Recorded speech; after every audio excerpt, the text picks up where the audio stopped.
Pemirsa, terdapat sejumlah informasi hoax yang viral dan bakal menyesatkan pengetahuan dan juga informasi dari sejumlah warga net. Dan untuk mengonfirmasi bagaimana cara untuk meng-cross-check apakah informasi tersebut apakah hoax ataukah betul, kita akan bergabung bersama rekan Ami Ardini untuk informasi selengkapnya. Silakan Ami.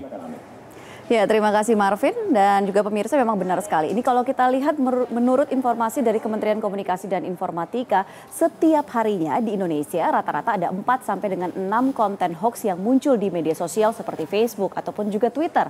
Nah, atau di aplikasi pesan seperti WhatsApp. Nah, isinya juga beragam. Mau ada yang soal kesehatan, soal kasus hukum, politik, bahkan ada juga yang menyinggung isu sensitif seperti SARA. Karenanya tidak heran kalau banyak dari konten-konten ini kemudian menimbulkan efek negatif ataupun juga keresahan di masyarakat.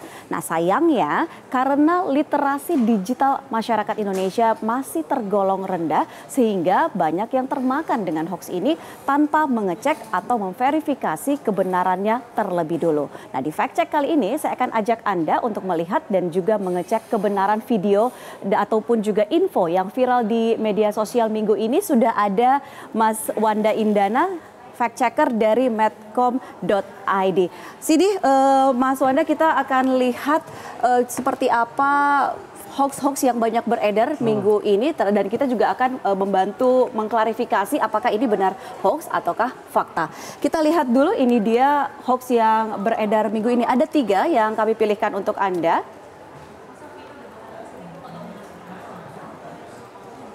Ya, ini kalau kita lihat hoax pertama, ini ada terkait dengan adanya viral video cacing parasit ini katanya yang berasal dari kaleng minuman. Nah, ini seperti apa penelusuran dari Medcom, Mas Wanda?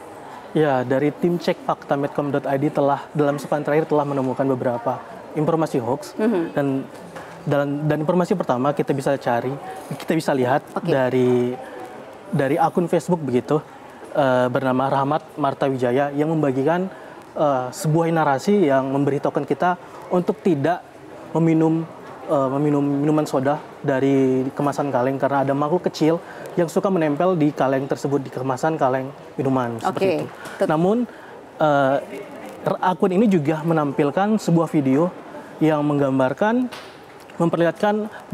proses pengangkatan seperti cacing parasit seperti itu dalam sebuah video, dan setelah kita amati dan kita telusuri, ternyata video ini adalah video yang pernah dibagikan oleh akun channel YouTube bernama Black Hits Remover. Nah ini sengaja kami blur pemirsa karena kontennya ini agak sedikit mengganggu seperti itu. Jadi ini sebenarnya merupakan video yang diambil dari Amazing Black Hit Remover. Jadi sebenarnya gambar proses cacing parasit tersebut adalah bot fly. Ini adalah bot fly sebenarnya. Jadi ini sebenarnya makhluk atau serangga lalat bot yang hanya hidup di Amerika Tengah dan Amerika Selatan. Tidak ada di Indonesia. Tidak ada di Indonesia. Nah, berdasarkan informasi yang kita dapatkan dari publikasi yang diterbitkan oleh University of Florida, dia mengatakan bahwasannya cacing ini tidak serta-merta langsung menginfeksikan telur mereka ke manusia. Mereka butuh inang, yaitu semacam nyamuk betina. Baik. Jadi intinya bahwa informasi yang beredar kalau ada cacing parasit yang kemudian ditemukan di bibir berasal dari kaleng minuman, ini adalah hoax. Dan ini sudah diverifikasi oleh medcom.id. Kemudian kita lihat lagi ada informasi berikutnya yang juga sempat viral. Ini adalah mengenai banjir yang menerjang ibu kota baru. Benarkah ini? Ini seperti apa hasil penelusuran dari Medcom? Ya, jadi informasi ini viral dalam sepekan terakhir.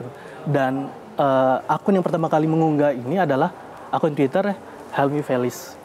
Nah, jadi dia mengunggah sebuah foto dengan narasi yang kita telusuri ternyata tidak bisa dipertanggungjawabkan.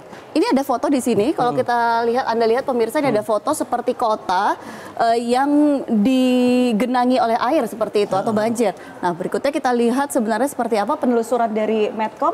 Nah, setelah kita telusuri, ternyata foto tersebut yang diunggah oleh akun Twitter tersebut adalah foto yang diambil oleh fotografer David Muhammad Syah dari kantor berita Antara.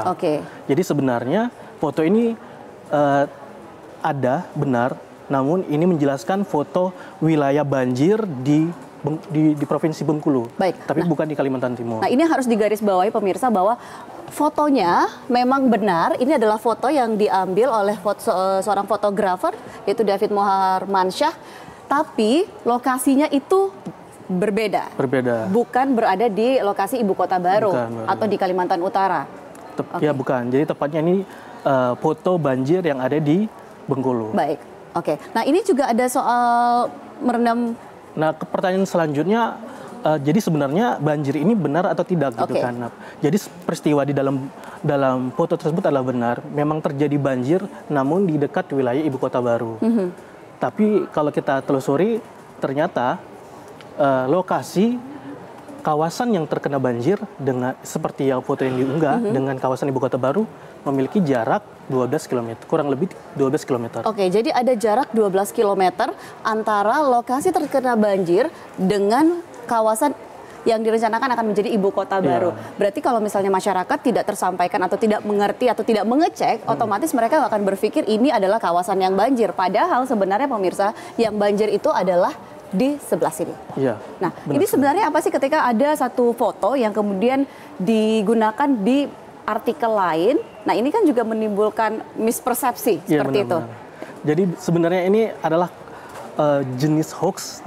Kalau kita kategorisasi itu sebagai hoax jenis false context. Jadi biasanya secara gamblang itu hoax di sini adalah memadukan narasi dengan foto yang biasanya foto, video atau narasi yang dipadukan dengan keterangan yang salah gitu, dengan fakta sebenarnya. Berarti ini sama dengan yang tadi hoax yang pertama yang soal video cacing keluar dari bibir seperti itu. Iya, yang suka menginggap di kaleng minuman. Baik. Jadi itu ketika fotonya dan juga kontennya ternyata berbeda. Nah, selanjutnya kalau kita lihat ada yang ketiga, ini mengenai keterangan dari Dubes Republik Rakyat Tiongkok yang mengatakan bahwa ada 2 juta warga negara Tiongkok yang masuk ke Indonesia setiap tahunnya. Ini dikatakan bahwa ini juga adalah hoax. Nah, ini hoaxnya seperti apa? Nah, iya. Kalau ini dia adalah informasi yang hoax jenis false connection. Jadi untuk mengamati hoax jenis ini kita tinggal mencari perbandingan antara judul yang dibikin dengan isi konten yang ada. Jadi sebenarnya ini adalah artikel yang disalin dari media arus utama. Kalau kita perhatikan judul yang disalin itu adalah menjelaskan respon Tiongkok terhadap rencana pemerintah Indonesia untuk mengurangi impor barang konsumsi dan barang lainnya karena virus corona. Namun itu faktanya. Namun penyebar hoax membuat judul yang tidak bisa dipertanggungjawabkan dengan mengambil narasi dari media. Berarti dengan kata ini yang dikatakan clickbait seperti itu ya, seringkali judulnya sangatlah fantastis atau bombastis, tetapi ternyata setelah dibaca artikelnya itu bisa jadi nggak nyambung atau berbeda 100% seperti itu. Iya, benar-benar. Jadi ada salah satu cara lagi untuk mengetahui informasi ini hoax atau tidak. Caranya seperti apa? Pertama, ini publikasi hoax ini kita bisa lihat ini diedarkan oleh situs yang tidak bertanggung jawab. Iya, kita bisa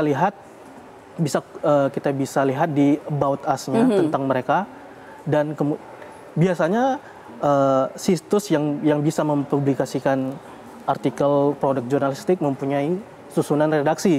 Jadi harus benar-benar kita perhatikan lagi ini sebenarnya siapa yang menulis, siapa yang kemudian menyebarkan. Kalaupun itu berupa sebuah situs, ya dicek lagi kebenaran situs itu, karena belum tentu bahwa ketika mereka menulis artikel itu pun juga bisa dipertanggungjawabkan 100%. Nah, benar sekali. Baik, terima kasih Mas Wanda atas informasinya. Jadi kita sudah tahu yang mana yang hoax minggu ini dari informasi-informasi yang banyak beredar di media sosial ataupun juga mungkin di WhatsApp atau WhatsApp group seperti itu. Iya, benar. Dan pemirsa memang jadi kesimpulannya ini Anda jangan langsung percaya ketika mendapatkan informasi yang beredar di media sosial atau aplikasi pesan. Nah, cek dulu sumbernya valid atau tidak. Nah, jangan sampai Anda juga ikut-ikutan menyebarkan karena menyebarkan itu adalah bukan bagian dari verifikasi. Lebih baik kalau memiliki informasi yang terindikasi merupakan hoax, Anda sebaiknya melapor ke situs resmi Kemenkominfo atau kirim ke redaksi medcom.id. Nah, ingat, hoax ini dampaknya bisa sangat berbahaya dan jika tidak diredam, ini bahkan orang yang hanya ikut menyebarkannya pun bisa terkena sanksi hukum. Nah, ingat, saring dulu sebelum Anda men-sharing informasi. Pemirsa jangan kemana-mana, Metro Siang akan segera kembali.